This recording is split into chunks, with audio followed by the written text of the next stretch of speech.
The night of October 23, 1988, came down heavy over rural Ohio. Cold rain drifted through the farmland, soaking the dirt roads that wound between endless cornfields and silent barns. By 10 p.m., most of the small town of Madison Ridge was asleep, except for a handful of officers on the late shift, patrolling the same empty highways they'd driven for years. Patrolman Mark Delaney was one of them. He was 32 years old, a father of two, known by nearly everyone in town. People described him as calm, decent, and quietly dedicated. He wasn't the kind of officer who looked for trouble. He was the kind who showed up to jumpstart a neighbor's car or talk down a drunk before making an arrest. That night, he was covering County Road 14, a lonely stretch of asphalt that cut through miles of farmland and ended near an abandoned railway yard. It was quiet there. Too quiet. At 10:42 p.m., Mark radioed in to dispatch. He said he'd spotted a car pulled over to the shoulder just past mile marker 12, a dark blue sedan with its lights off. His tone was steady, routine. He told dispatch he was going to check it out. Then his mic clicked off. It was supposed to be a simple stop, but within minutes, that silence stretched longer than it should have. When dispatch tried calling him back, there was no response. A few minutes later, another officer, Sergeant Hall, drove out to check on him. When Hall's headlights broke through the rain, he saw Mark's patrol car first, idling, its headlights piercing through the mist. The driver's door was open. The engine was still running. On the seat was his hat and his open notepad, the pen still clipped inside. The flashlight was on the ground, beams shining weakly into the wet grass. But Mark Delaney was gone. At first, Hall thought maybe Mark had gone on foot after someone or slipped off the road in the dark. But the mud showed no sign of a struggle, no footprints beyond his own. The grass was flat and wet but undisturbed. The blue sedan he'd reported was nowhere to be found. Hall called for backup, and within minutes, the area was flooded with patrol cars. Officers fanned out in every direction, sweeping the roadside ditches and calling his name into the rain. Nothing. By midnight, the sheriff had arrived. They cordoned off the area, marking tire tracks and photographing the interior of the patrol car. Everything looked normal. His radio worked. His keys were still in the ignition. His weapon was still in its holster. The only thing missing was him. When dawn came, the rain stopped, leaving behind a fog so thick it swallowed the trees. Search teams began forming almost immediately. Officers, state troopers, and volunteers from neighboring towns. The first 24 hours of any disappearance are critical. But the more they searched, the stranger it got. There were no signs of a struggle, no drag marks, no blood. His flashlight showed faint fingerprints, but nothing foreign. Even his radio, which was found clipped to his vest inside the car, worked perfectly fine. It wasn't like him to walk off a scene without calling for assistance. By noon the next day, rumors had already begun to swirl. Some thought Mark had stumbled upon a drug deal gone wrong. Others whispered he'd run off, though no one who knew him believed that. His wife, Elaine, told reporters he'd kissed her goodbye before his shift, same as always, and promised to be home in time for breakfast. He'd been tired lately, sure, but he wasn't the kind of man to abandon his family. Detectives from the State Bureau joined the case by the second day. They retraced every possible route, interviewing truck drivers, farmers, anyone who might have been on the road that night. But no one saw a thing. No strange cars, no headlights, nothing but rain. At the station, investigators pored over Mark's patrol logs. Everything looked routine: traffic stops, noise complaint, an animal call. Then, at the very bottom of the log, written in his precise handwriting, was his last entry: blue sedan, County Road 14. Nothing else. That small note became their only lead. Over the next few days, the search widened to surrounding counties. Helicopters scanned the fields, and divers combed the nearby rivers. Officers checked abandoned barns and sheds, hoping for any sign of a struggle or shelter. Nothing. Not a trace of Mark, his gear, or the mysterious blue car. Meanwhile, the town of Madison Ridge began to fracture under the weight of fear. It wasn't just the loss of an officer. It was the disappearance of one of their own. People stopped going out after dark. Parents wouldn't let their kids ride bikes near the country roads. For a while, it felt like something dark had settled over the town. Investigators followed every theory they could imagine. They looked into whether Mark had any enemies, any criminal cases that might have come back to haunt him. He'd arrested a few violent offenders over the years, but none of them were anywhere near Ohio at the time. They checked his finances. No sudden withdrawals, no debt. They checked his phone records, his friends, his marriage. All clean. But there was one detail that quietly unsettled detectives. A few weeks before he vanished, Mark had started behaving differently. His wife had noticed at first. He was distracted at dinner, often distant. He told her he'd been dealing with something strange on patrol, though he never explained what. A fellow officer recalled that he'd seemed jumpy on the radio, like he was always expecting something to happen. Then there was the night before he vanished. He'd stopped by a local diner after his shift and sat alone at the counter. When the waitress asked if he was all right, he told her something odd. "You ever get the feeling someone's been following you?" she remembered him saying. When she asked what he meant, he just smiled and said, "Probably nothing." That comment never made it into his initial report. But in hindsight, it became one of the most haunting clues of the entire case. By the end of the first week, search efforts had turned up nothing. The Ohio Bureau of Criminal Investigation took over fully, ruling out voluntary disappearance. They treated it as a probable abduction, but without witnesses or evidence, they had no suspect, no motive, and no direction. A week later, the patrol car was towed and sealed in evidence storage. The case file thickened with dead-end leads. Officers kept his locker untouched, his nameplate still shining above it, as if he might walk through the door again. But as months passed, the reality began to sink in. Mark Delaney had vanished completely. No ransom calls. No sightings. Not even a trace of the blue sedan he'd reported. When spring came the following year, his wife held a memorial service. Half the town showed up. His badge number was retired. Officially, he was declared missing and presumed dead. Still, among the officers who'd worked beside him, there was something about that night that never felt right. The quiet road, the open car door, the running engine, it all seemed too deliberate, too staged. As if someone had wanted the car to be found, but not the man inside it. And somewhere, in the fog-covered miles of County Road 14, the truth of what happened to Patrolman Mark Delaney was waiting to be uncovered, buried under years of silence, fear, and one haunting question: who was in that blue sedan that night? For the first several days after Patrolman Mark Delaney vanished, the search effort consumed the entire town. It started small, just a few deputies walking shoulder to shoulder through the muddy ditches along County Road 14, but by the end of that first week, it had grown into something massive. People came from neighboring towns, church groups brought coffee and sandwiches, and local farmers donated their trucks and tractors to help haul equipment. Helicopters hovered overhead, their spotlights cutting through the fog, while K-9 units scoured the cornfields and creek beds that stretched for miles in every direction. At first, there was hope. Everyone believed they'd find him alive. Mark was strong, resourceful, and familiar with every back road and hunting trail within a 20-mile radius. Maybe he'd been injured and was waiting for help. Maybe someone had taken him, but he'd escaped and was trying to make his way back. For a time, the town clung to those thoughts. But as the hours became days and days turned to weeks, that hope began to fade. The helicopters stopped flying. The volunteers thinned out. The posters, Mark's photo in uniform, smiling, his badge gleaming, started to curl in the damp autumn air. Detectives expanded their search beyond Madison Ridge, checking every possible lead. Someone had reported a blue sedan matching the one Mark mentioned parked behind an abandoned service station 2 towns over, but when officers arrived, it was gone. Another tip claimed a car had been seen speeding out of the area around the time Mark disappeared, but that driver was never identified. Each clue that looked promising at first turned out to be nothing: a misremembered color, a wrong date, a false lead. It wasn't long before the investigation started to turn inward. When a police officer goes missing, especially without a trace, investigators have to consider every angle, including the possibility that the disappearance wasn't random. They began re-examining Mark's last few months, interviewing friends, colleagues, and his wife Elaine. That's when they started hearing about the changes.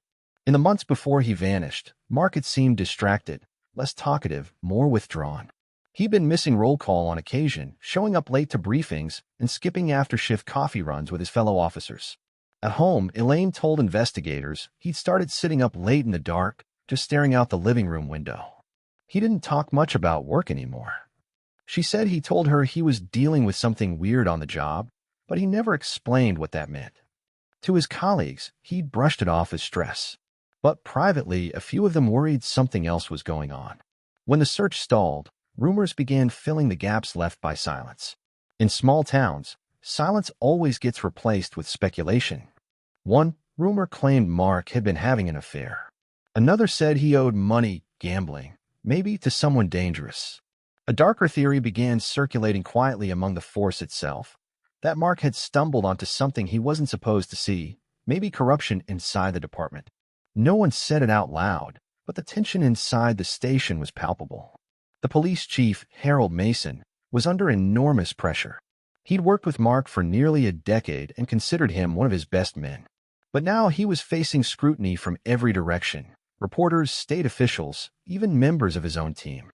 Desperate to show progress, Mason called in the Ohio Bureau of Criminal Investigation to assist, effectively taking the case out of his department's hands.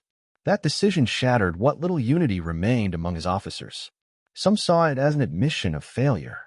Others saw it as necessary. Either way, it drew a line down the middle of the department, those who still believed Mark was out there somewhere, and those who'd quietly begun to think he was gone for good. By late November, the weather turned.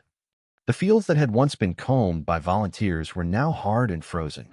The riverbanks were lined with ice. The search was scaled back, then suspended. All that was left were empty patrol shifts that passed by the place where Mark's cruiser had been found, headlights flickering across a roadside memorial of flowers and faded ribbons. The town of Madison Ridge changed that winter. People locked their doors earlier. They whispered when they saw a police car. For years, they trusted their officers completely, but now that trust was cracked. If one of their own could disappear without a trace, what did that mean for everyone else? The state investigators continued their work quietly, interviewing dozens of people, cross-referencing vehicle registrations for any trace of the mysterious blue sedan. Nothing. They even searched nearby junkyards and abandoned barns, convinced that whoever took Mark might have hidden the car. But again, nothing surfaced. In December, nearly 2 months after Mark vanished, detectives found something strange. One of his patrol notebooks from earlier that fall had a scribbled note at the corner of a page, 14/ after shift/ same spot. It wasn't part of any formal report, and no one could determine what it meant.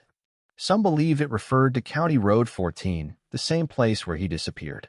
Others thought it might have been a meeting, perhaps with someone he didn't want to record in his official log. The handwriting was unmistakably his, but the meaning remained a mystery. Elaine clung to hope for as long as she could.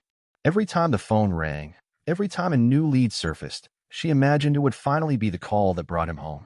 She did interviews, pleaded for information, and joined the search teams when she could.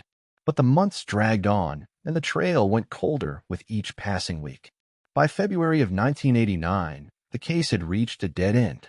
There were no suspects, no witnesses, no evidence of a crime beyond an empty patrol car and a missing man. With pressure mounting and no new developments, the state officially listed Mark Delaney as missing and presumed dead. For the town, it was devastating. For his family, it was unbearable. Elaine stopped attending public events after she overheard someone at the grocery store whisper that Mark had probably run off.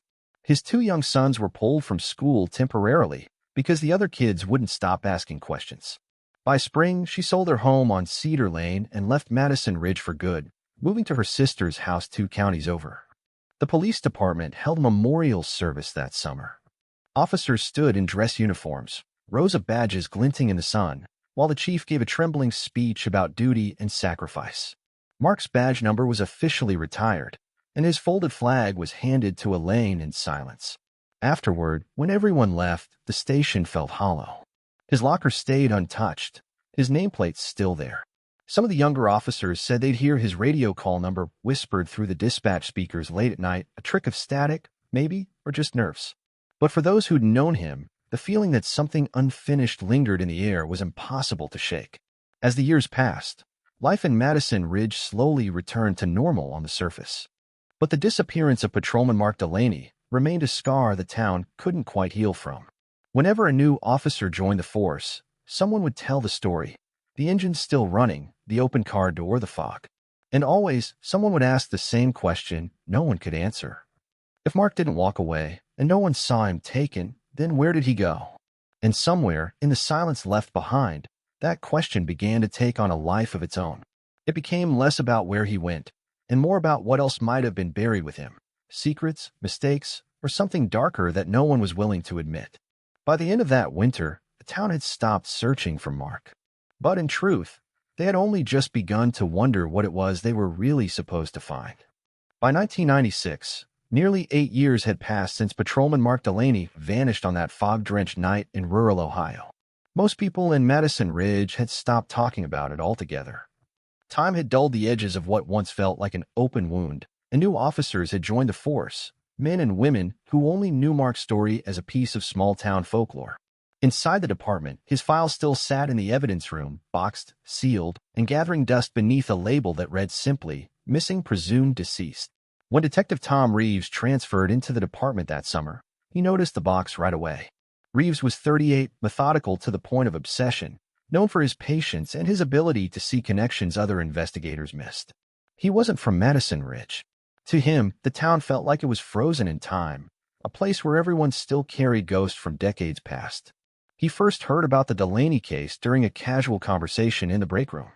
One of the older sergeants mentioned it offhand, calling it the one mystery that never really let go. Later that week, when Reeves went down to the basement archives to find an unrelated file, he saw Mark's name again, typed neatly on a faded beige folder. Something about the way it looked, untouched and forgotten, made him pull it off the shelf. Inside were dozens of handwritten reports, photos, and maps, evidence logs from the night of Mark's disappearance. Reeves sat on the concrete floor of the archive room for nearly 2 hours, flipping through every page. The more he read, the stranger the case felt. There was no motive, no suspect, no body.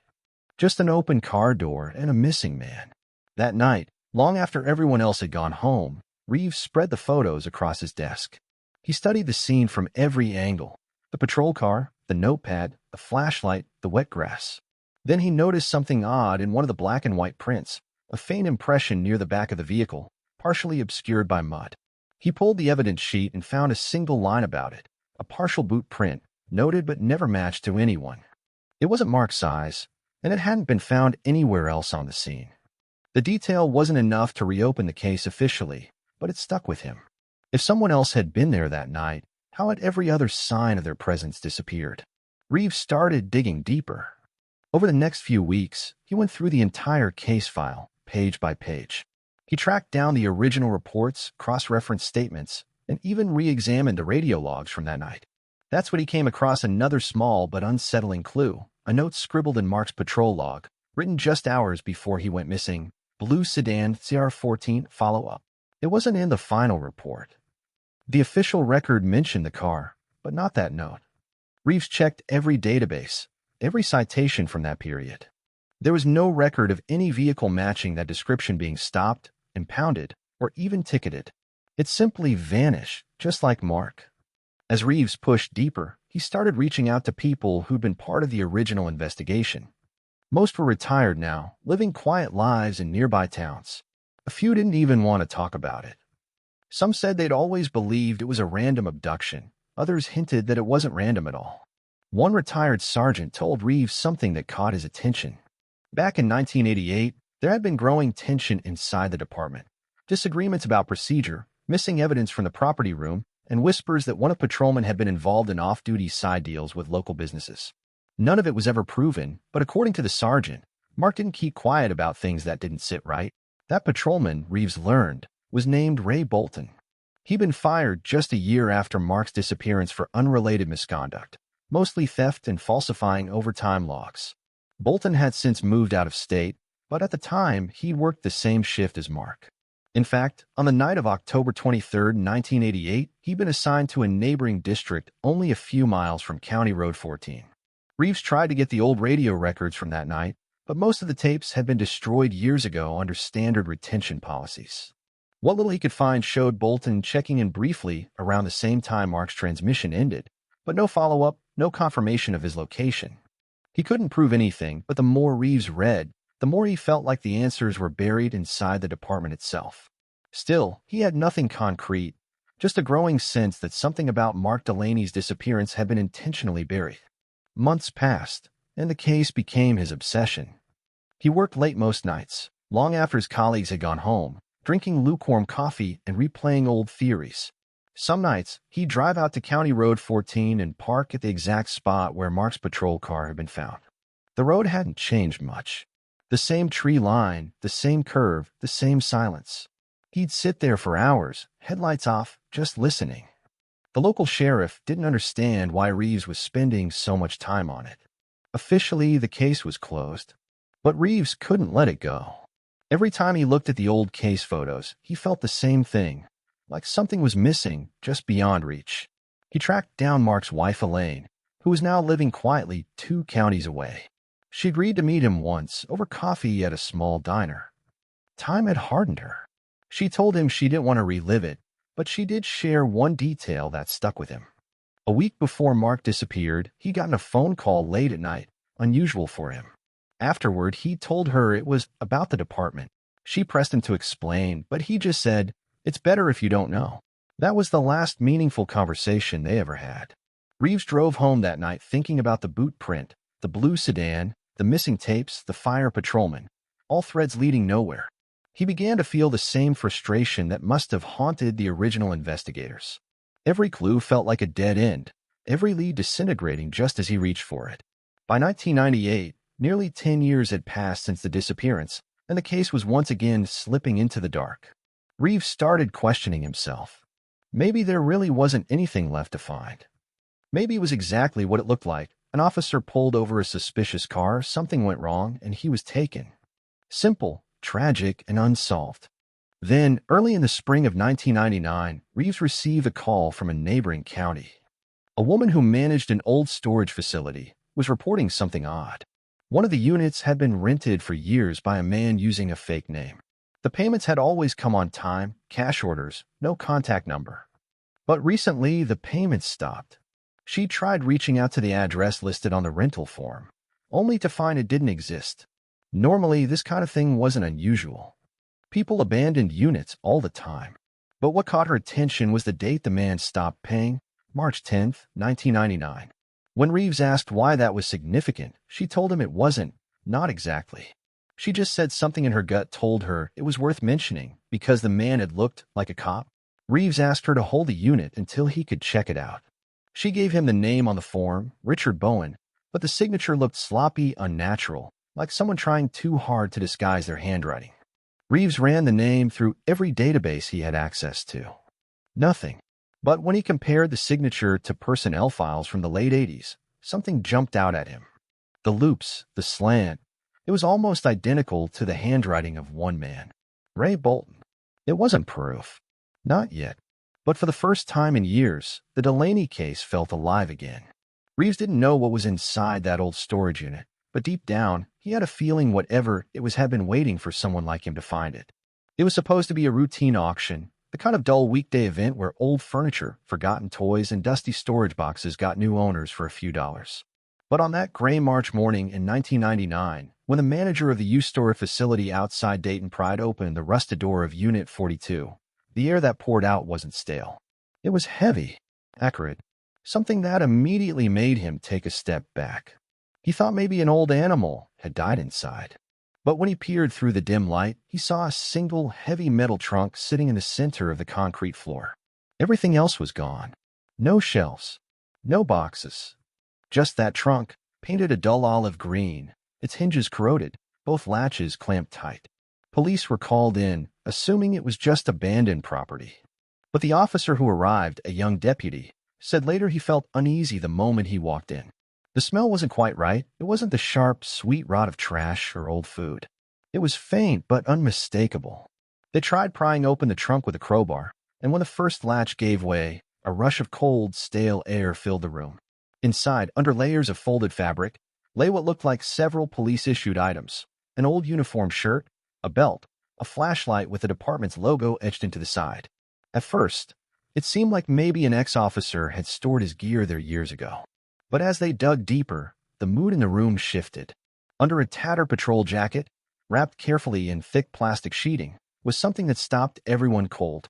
A human skeleton, fully intact, curled slightly, as if placed rather than dropped.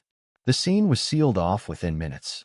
By the time the coroner's team arrived, every officer in the small department had heard the same whispered rumor. That the badge number found inside the trunk matched a missing officer from their own ranks, Patrolman Mark Delaney, gone since 1988.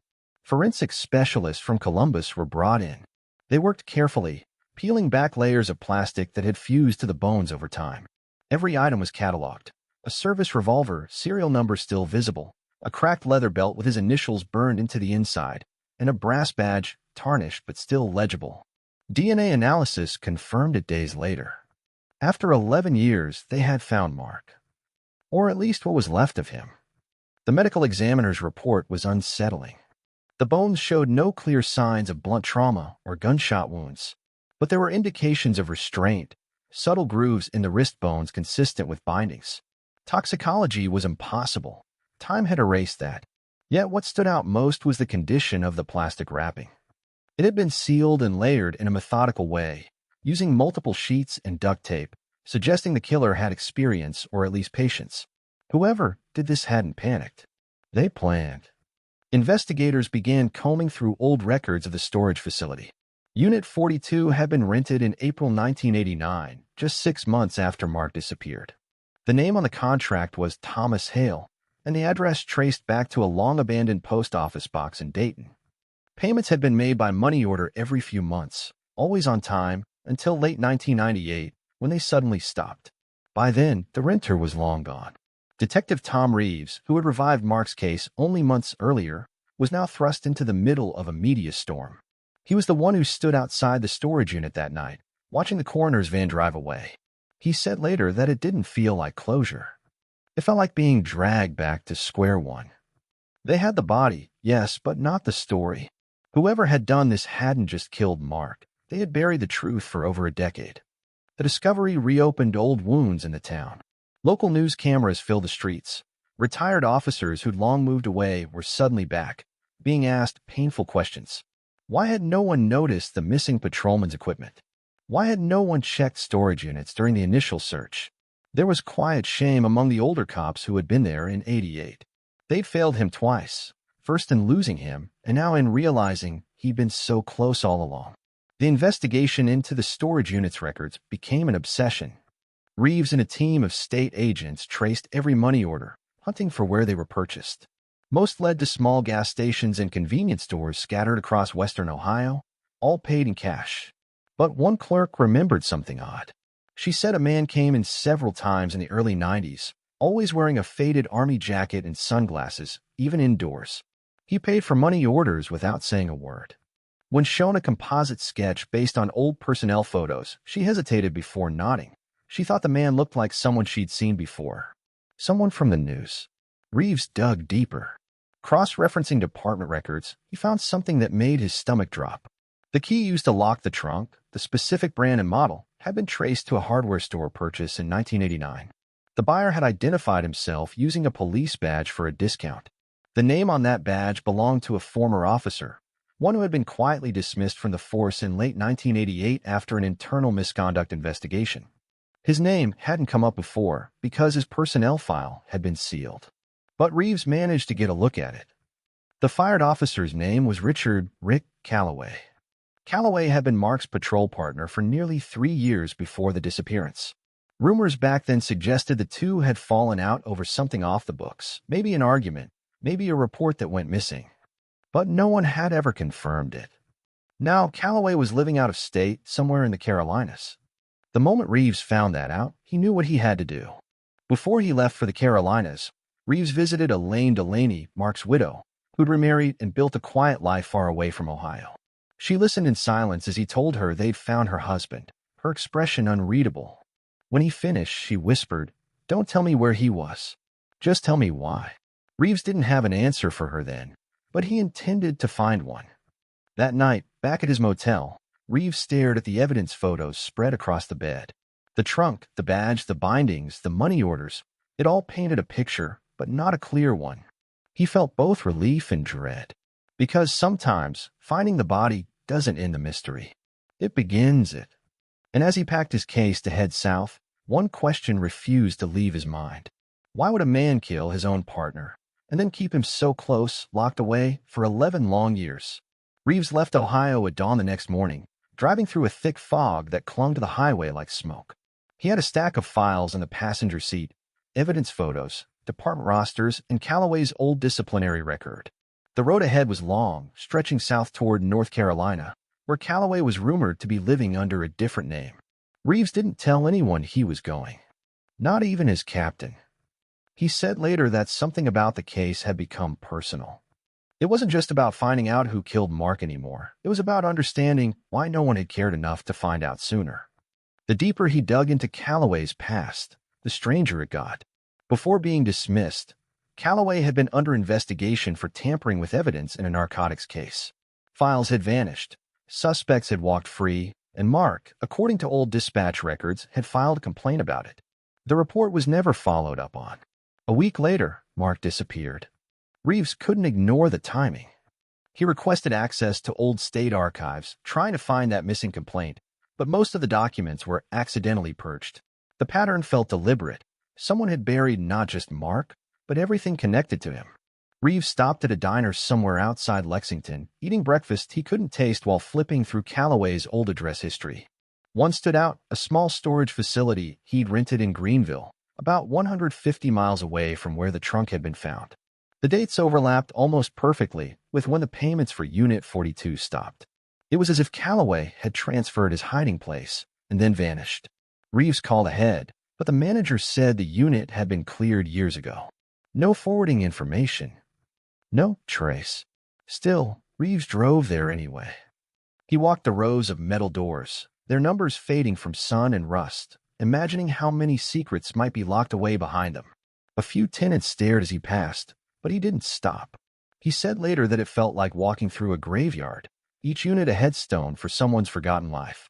When Reeves finally tracked down Calloway, it was through a retired cop in Dayton who remembered hearing that Rick had moved south to take security work at a shipping yard near Wilmington. That lead brought Reeves to a small house by the marshlands, its porch overgrown and mailbox stuffed. No one answered when he knocked, but through the window he saw signs of someone still living there, a cup on the counter, a jacket slung over a chair. He waited until dusk before deciding to leave a card wedged in the doorframe. The next morning, his phone rang. The voice on the other end was slow, raspy, and guarded. "If you're looking for ghosts," the man said, "you found one." Reeves didn't say much, only that he wanted to talk about Mark Delaney. There was a long silence before the man finally sighed. "Meet me by the dock," he said. The meeting lasted less than 15 minutes, and Reeves would later describe it as the most frustrating conversation of his career. Calloway looked older, weaker, a man half buried by regret or sickness. He wouldn't admit to anything outright. But when Reeves showed him a photo of the trunk, Calloway went pale. His hands trembled. He muttered that he hadn't touched that thing since he left Ohio, that it should have stayed locked. Reeves pressed harder, asking why he'd rented the unit, how he got the key. Calloway didn't answer. He just said, "You don't understand what that man was into." When Reeves asked him to explain, Calloway stood up, ending the meeting. "It wasn't supposed to go that far," he said quietly. He knew something he wasn't supposed to. Then he walked away, disappearing into the fog that rolled over the water. 2 weeks later, before Reeves could follow up, Calloway was dead. Officially, it was listed as heart failure. But when Reeves got the autopsy report, he noticed something odd. Calloway had high traces of barbiturates in his system. Too high for someone not under prescription. It could have been suicide, but Reeves couldn't shake the feeling that it wasn't. Back in Ohio, the discovery of Mark's body had reopened every old wound imaginable. Local reporters dug into the department's history, unearthing forgotten scandals and disciplinary files. The chief who'd led the original search had died years earlier, but several of his deputies were still alive, and one of them agreed to talk. He claimed that in the weeks before Mark disappeared, there'd been growing tension inside the department over missing narcotics evidence and bribes from a local trucking company suspected of running drugs through county lines. Mark had been vocal about it, saying he planned to go public if nothing was done. The deputy said he remembered overhearing a heated argument between Mark and Calloway days before he vanished. After that, no one saw Mark again. The theory was grim but logical. Mark had uncovered something that linked his own department to a criminal network. Someone, maybe more than one person, had decided he needed to be silenced. The trunk, the storage unit, the secrecy, it all fit. But there was still no definitive proof, no confession, no surviving witnesses willing to talk. Reeves brought everything to the state attorney's office, hoping for a formal reopening of the case. But with Calloway dead and most physical evidence degraded, the file stalled once more. No prosecutable path forward, the letter said. Reeves was furious. He'd spent years digging into this ghost story, only for it to fade again into silence. But this time, at least, Mark had a grave. The funeral took place that spring, quietly, with only a few people in attendance. Elaine came, standing at the edge of the cemetery as the coffin, empty except for Mark's remains and his badge, was lowered into the ground. Reeves was there too, standing a few rows behind, watching her drop a folded letter onto the casket before turning away. No one knew what it said.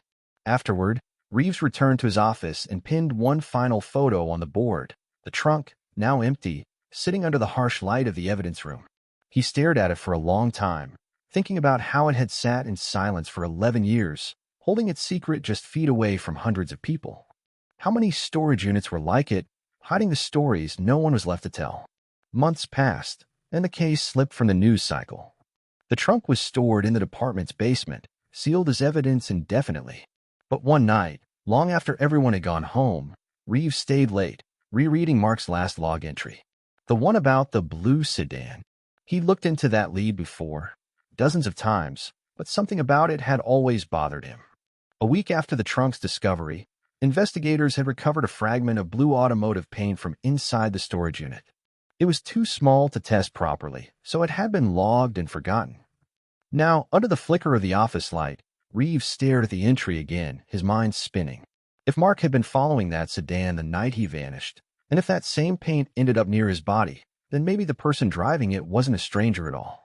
Maybe it was someone who'd used that car for years, someone with access to police-issued materials and the means to cover his tracks, someone who knew exactly where to hide a secret that would never be found. Reeves leaned back, the room silent except for the hum of the fluorescent light. 11 years. A missing patrolman. A sealed trunk. A dead partner. And still no clear truth, only echoes, half-truths, and buried guilt. He turned off the light and walked out, leaving the board untouched. On it, the final photo of Mark's badge glimmered faintly in the dark, a reminder that sometimes, even when you find the body, the mystery doesn't die. It just waits. Detective Tom Reeves sat in the dim archive room of the county courthouse, surrounded by boxes that hadn't been touched in decades. The air was thick with dust and silence. Each cardboard box had a label in fading ink, evidence logs 1987 to 1990, personnel complaints, internal affairs. Somewhere in those forgotten files, Reeves believed, was the missing piece that connected everything: the trunk, the storage unit, the silence that followed Mark Delaney's disappearance. He'd been working the case for nearly 3 years now, and it had consumed him the same way it once consumed the town. But unlike the others, he wasn't ready to let it go cold again. As he sifted through the brittle papers, something caught his eye: a series of internal memos from 1988 mentioning a patrol officer named Raymond Bolton. The name triggered a memory. Reeves flipped through the pages, reading every line. Bolton had been disciplined multiple times for late shifts, tampered evidence, and chain of custody violations. Yet somehow he'd never been suspended, never investigated beyond a warning. The last notation on his file, dated November 1988, just a few weeks after Mark Delaney vanished. It read simply, "Extended leave approved." There was no return date. Reeves began tracing Bolton's path after that. It was like following footprints that someone had deliberately tried to erase. Bolton's personnel file listed an address in Columbus, but the property had been sold long ago. The forwarding address led to a P.O. box in Georgia, which had been shut down years before. Finally, through a combination of state pension records and Social Security data, Reeves found him, Raymond Bolton, age 71, retired, living quietly near the Gulf Coast of Florida under a different last name. It took weeks to arrange the trip, and Reeves couldn't shake the weight of what he might find. Bolton had been one of the last officers to see Mark alive, though his name had never appeared in any official report. When Reeves asked around the department, the older officers went quiet, their faces tightening. One said he remembered that Bolton and Mark didn't get along. Another swore Bolton had been on duty the night Mark disappeared, though the logs said otherwise. There were inconsistencies everywhere: shifts that didn't add up, reports filed days late, and strange gaps in the radio transcript from that night. When Reeves finally arrived in Florida, he found Bolton living in a small house near the edge of a retirement community. The neighborhood was quiet, lined with faded mailboxes and wind-battered flags. Reeves approached the door cautiously, his badge hidden under his jacket. Bolton answered after a long pause, his eyes sharp despite his age. He looked like a man who had spent his life waiting for something, or someone. Reeves introduced himself, saying he was looking into an old case from Ohio. The mention of Mark Delaney's name froze the old man where he stood. He recovered quickly, inviting Reeves in, pretending to be confused. He said he didn't remember much from back then, that too many years had passed. But Reeves could see the nervous flicker in his eyes, the way his hands trembled slightly when he lit a cigarette. Over the course of the conversation, Reeves laid out everything he had: the trunk, the fake name used to rent the storage unit, the old apartment rumors, the DNA results. Bolton kept denying it, saying he didn't know what Reeves was talking about. But when Reeves mentioned that forensics had found partial DNA inside the trunk, under the lid where someone had likely pressed it closed, Bolton's face went pale. Reeves didn't need a confession. The evidence spoke louder than words. The lab results came back 2 weeks later. The DNA match wasn't perfect, time and contamination had degraded the sample, but it was strong enough to confirm a connection. Bolton had touched the trunk. The question was when and why. Reeves built his timeline carefully, reconstructing every known movement in the days before and after Mark vanished. Bolton had been off duty the night Mark disappeared, though his vehicle logs showed mileage inconsistent with his official report. His alibi, a late-night card game with 2 fellow officers, fell apart when Reeves interviewed one of them, who admitted they hadn't seen Bolton that night. Reeves returned to Ohio and requested all archived radio frequencies from October 1988, something that had never been done before. Most tapes had degraded or been recorded over, but a few reels were preserved by a radio technician who'd kept backups as part of a hobby. Among them was a recording from the night Mark disappeared. Reeves sat in the sound lab as the old tape hissed to life. It was faint, distorted, but the voices were clear enough.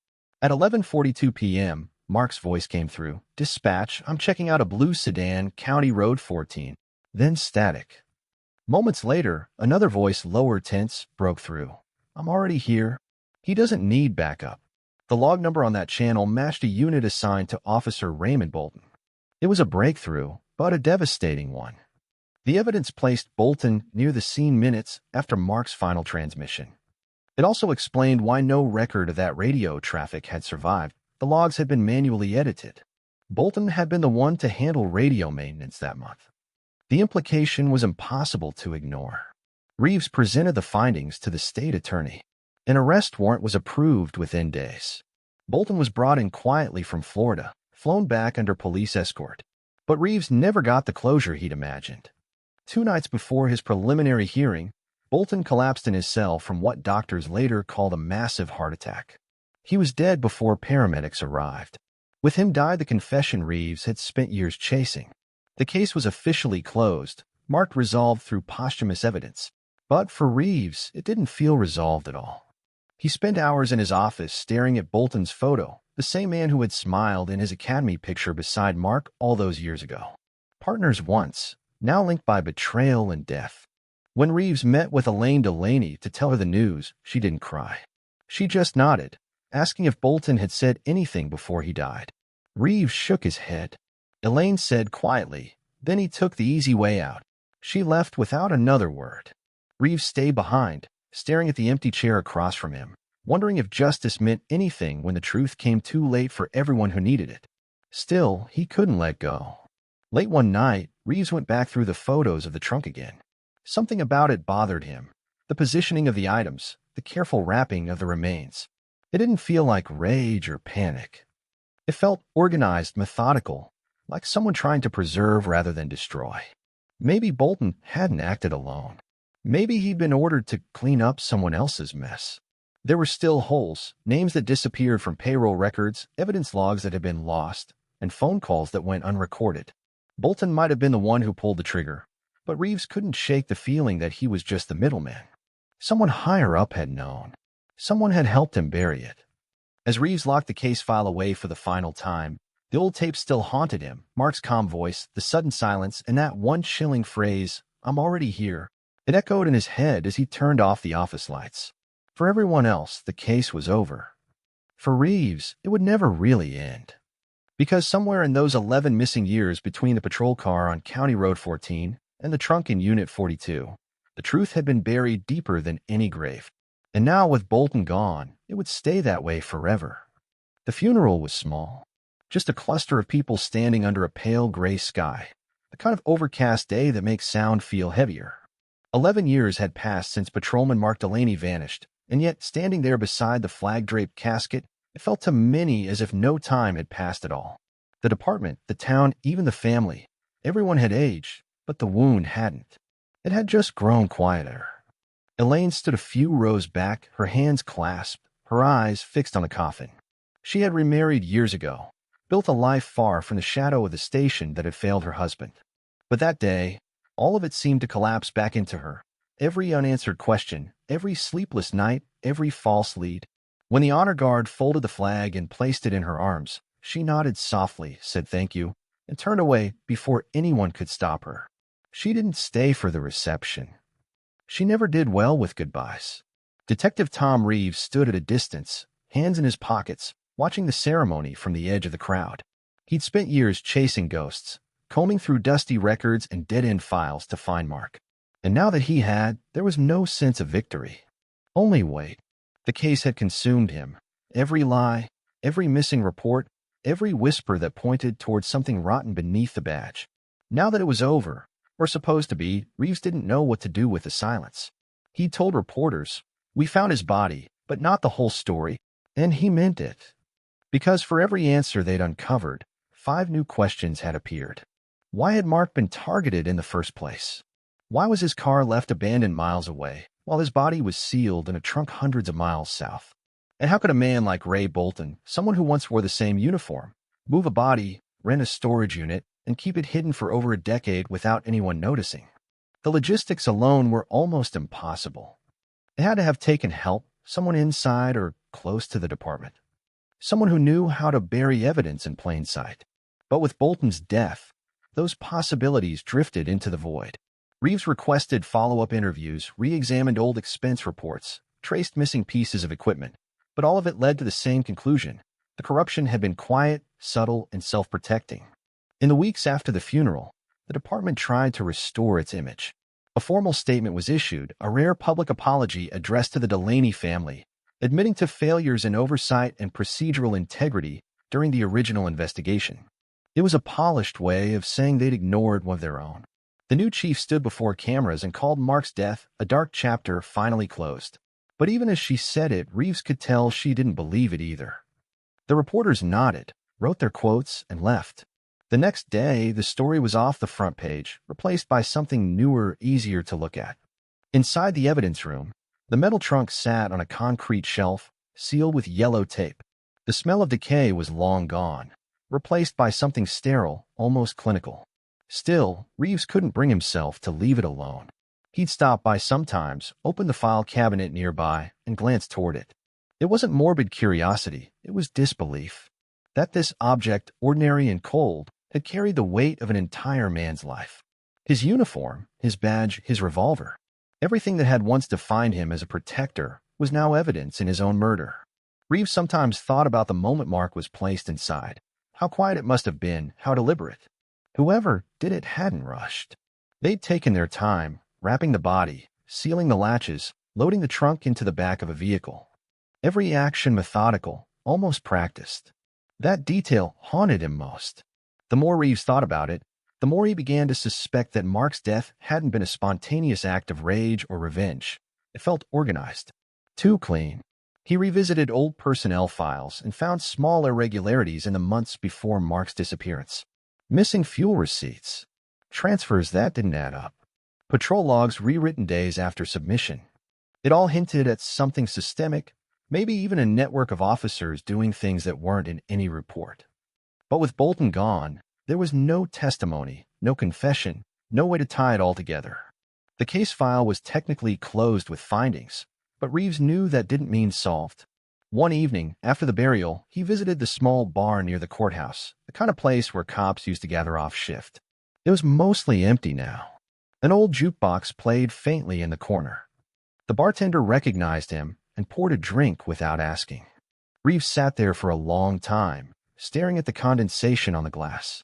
He thought about Mark's last radio transmission, the static, the sound of wind, and then silence. He wondered if Mark had realized in those final moments that the threat wasn't coming from outside, but from within. That the people he trusted most might have been the ones waiting for him that night. Word spread through the town slowly, trickling into late-night conversations and quiet diner booths. Some said they'd always suspected something like this, that there'd been tension inside the department back then, whispers about missing evidence and friendly favors. Others refused to believe it. To them, Mark's death was a tragic fluke, nothing more. But those who'd lived through it, who'd watched the search teams comb the woods year after year, knew better.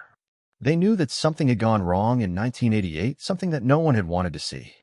Elaine never gave interviews, not even when the local paper offered to write a tribute piece. She told a friend that closure didn't feel like what people said it would.